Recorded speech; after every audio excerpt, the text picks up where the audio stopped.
Hey guys, how you doing? Welcome to the video. In today's video, we're going to be doing a little bit of shock absorber tuning on the rear of the Baja. Those of you who have watched a lot of my videos know that there's a clunking noise in the rear of this Baja that I've never been able to find.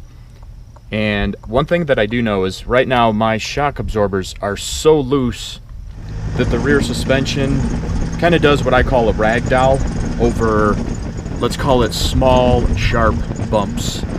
So if I'm running down the dirt roads and I'm hitting just little potholes, the rear tire kind of like, I don't know if because the shock absorber's so loose and the air pressure on the rear tire is only like, I think 18 to 20 psi. I run it that low to try and let it kind of absorb some of the bumps. But one thing that might be happening is the bouncing around of the tire and the suspension being loose, it kind of lets it just go crazy with about maybe a 4-inch movement up and down, where it just kind of flops around like a rag doll. And when it does that, that clunking noise is really the most prevalent. So I don't know if that, I don't really know if that has a lot to do with the clunking. I don't know if the two are mixed or not, but one thing that I do want to do is, before I tear this chassis apart, I ordered some shim kits for those shock absorbers, and I want to take them apart and I want to really stiffen it up, because right now it's really loose. I want to go to the other end of the spectrum and set them real firm and just see if it makes, just see what kind of a difference it makes. Really, that's all I'm trying to do, is just go to the other end of the spectrum and see what happens. And one tidbit I will throw in there is, I believe on my last video I was showing you guys the light bar. This light bar is pretty much done. I'm still kind of experimenting with the side pods. I might put some rectangular lights on there or whatnot, but I do enjoy the side pods. Because they're round and everything else is kind of rectangular, they have a little bit of a funky feel to them, but I don't hate it. This portion of the light bar is complete. I do have the guard here, which does an excellent job of blocking any light from actually hitting the hood. So when I turn the light bar on at night, the hood doesn't even light up very much. And if you remember in the last video, there was some howling coming from the light bar somewhere. A lot of you guys told me that that howling is from the heat sinks on the light bar. So I actually took the light bar out and I shot silicone in 3 areas, on the top and on the bottom of the fins. I just kind of packed them full of silicone to stop the vibrating. And I'll tell you what, that stopped the howling 100%. Absolutely. When I drive now, if I drive this thing at 60 miles an hour, you don't hear a single peep out of this thing, which is really awesome. I think what's cool about that is that's a perfect example of how, you know, hopefully these videos are helping you guys with your builds, but on the other end, the feedback that I'm getting from you guys is helping me with my build. So I think that's pretty cool. So I'm gonna go back home and we'll start tearing the rear suspension apart.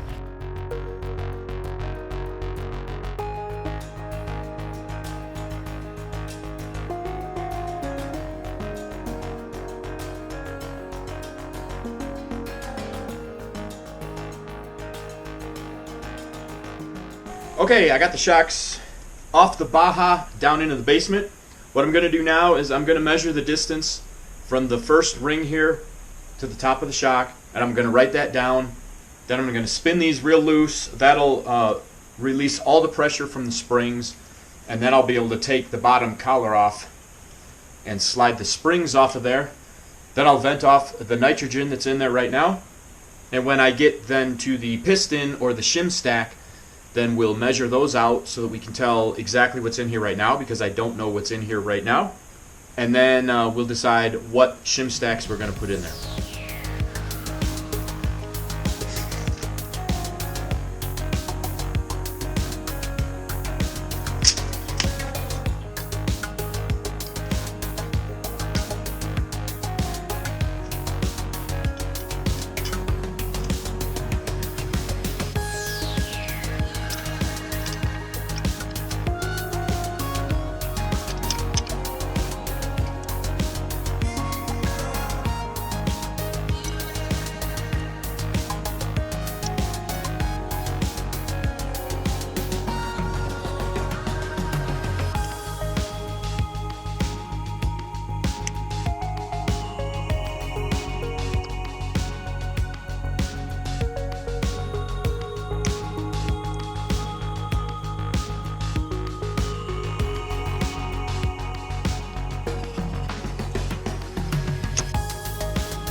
Okay, now we've got everything taken apart. What we're looking at here is the piston, and what you have is on the top there's a little shim stack, and on the bottom there's a shim stack, and these actually act as valves. When the fluid goes through them, they'll deflect this way to let fluid go that way, they'll deflect the other way to let fluid go the other way. One is compression, the bottom one is compression, the top one is rebound. So when you're rebounding, this one is doing all the work, the compression one is doing nothing. It's actually being pushed close, it's being pushed tight together. And it's the opposite on compression. The compression valves are letting all the fluid through, and the compression ones are actually being smashed up tight, and then there's bypasses so that the fluid can go around these for the compression, and vice versa.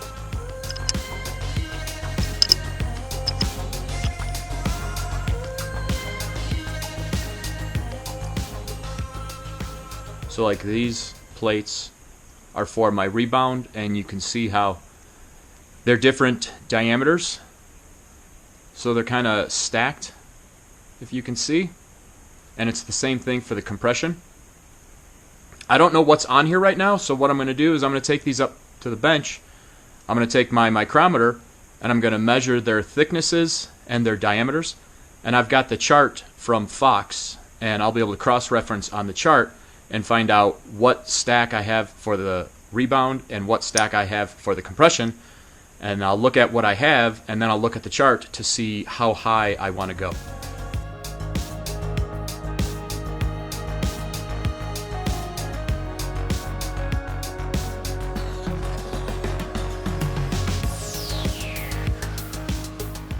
Alright, so here's what I've done. These are my compression stacks that were in the shock absorber. These are the rebound stacks. I measured all of them, and then I cross-referenced it on the chart so that I could see that I had number 50 compressions in there, and I had number 70 rebound.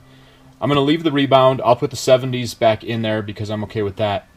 But instead of putting the 50s back in there, I've got various shim stacks of different, numbers and thicknesses and whatnot. And so I counted out what I need to make it a number 90 shim stack, which is those two right there. That's two sets of 90s. And so I'm going to take the 50 out. I'll just put that back in my pack, and I'm going to put the stacks in there to make it a 90. I don't know exactly how much, if that makes a huge difference, it'll just be a little bit of a difference, but that's why I'm going from 50 to 90, because I don't want to go from like 50 to 70, because I feel like that won't be a really big difference. So that's what I'm going to do, throw the 90s in there and start reassembling this shock absorber.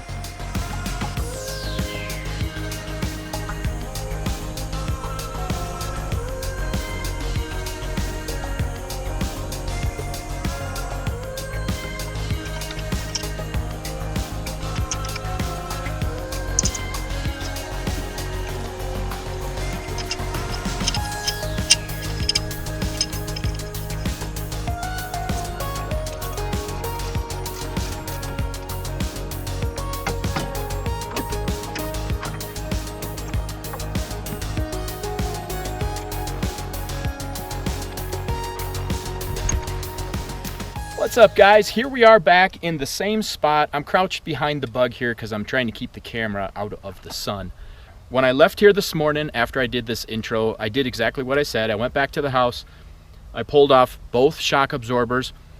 I changed the valving. I made it much, much stiffer. I went from a 50 to a 90. And I also added 200 pounds of nitrogen. Thus far, the valving I had always been running in here was a 50, and I was running about 50 pounds of air. It wasn't even nitrogen, it was just air. Now I told you I was going to try and do this because I wanted to see if I stopped the ragdolling of the suspension, if the clunk would go away. And I've got to say that it did. The clunk in the back, there's still a clunk in the front, and it's probably because there's either no nitrogen or fairly soft valving on the front. But somehow, tightening up these shocks and or adding the nitrogen has really, really tightened up the rear suspension. I did go from a 50 to a 90. That's a pretty big jump, but like I said, I didn't want to take little tiny chunks and not get big results because, I don't know, I just don't like doing that. So I took a big jump. It is significantly firmer now, but that clunk, the major clunk, it's gone. I mean, it's not like just a little bit gone. It's very, very quiet compared to how it used to be. Again, it's still a noisy vehicle. There's a lot of creaks, squeaks, and whatnot, but the one clunk that I was hunting down is definitely gone from the rear. That's really exciting because that clunk made me crazy.